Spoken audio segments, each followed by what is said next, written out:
Nosso entrevistado de hoje atua na prevenção, diagnóstico e tratamento de doenças urológicas. Aí a gente pode colocar aí cálculo renal, doenças prostáticas, uro-oncologia e também urologia pediátrica. Dr. Gustavo Inácio, boa noite mais uma vez. Boa noite. Vamos lá, quais são os exames fundamentais que um homem precisa fazer cotidianamente e a partir de que idades começa a ser urgente, necessário, obrigatório até?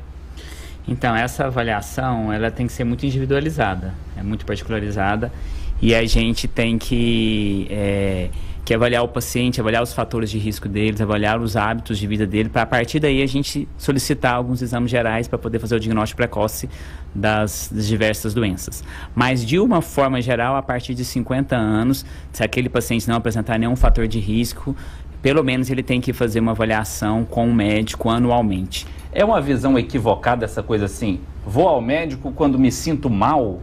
Isso é um problema ainda? Sim, isso é, infelizmente, apesar disso ter mudado nos últimos anos, ainda é um problema e a gente vê muita resistência ainda no público masculino, dessa dificuldade de procurar, de fazer essa avaliação médica corriqueiramente, anual, para poder a gente fazer o diagnóstico precoce das diversas doenças que possam existir aí. Tem participação no nosso telão aqui, a mensagem do Geraldo. Boa noite, eu particularmente tenho pavor de ir ao médico ou dentista. Não tem um porquê, acho que é psicológico. Geraldo Humberto Lopes, nosso amigo de Anápolis. Muito obrigado pela audiência, Geraldo. Esse comportamento do Geraldo aí, as pessoas...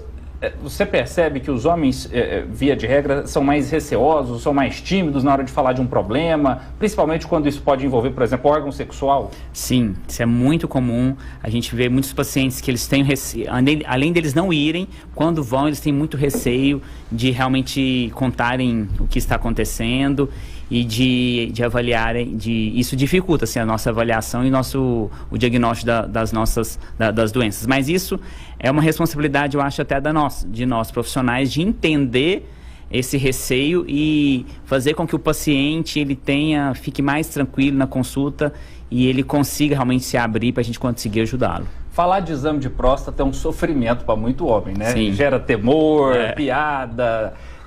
Como é que isso ainda precisa ser combatido, esse preconceito que muitas vezes é tão infantil, pueril, né? Tão bobo? Sim, isso tem que ser combatido, porque no caso da próstata, assim, que a gente tem que fazer o toque retal para a gente poder fazer uma avaliação melhor desse paciente, e todo paciente ele tem que ser tocado, a gente tem que mudar esse preconceito de achar que isso vai interferir na masculinidade, alguma coisa nesse sentido do paciente, porque é um exame extremamente rápido, indolor, seguro, e que não vai interferir em nada. E ele é indispensável porque a partir dele a gente pode fazer o diagnóstico de um câncer de próstata, o diagnóstico ainda ali na fase inicial.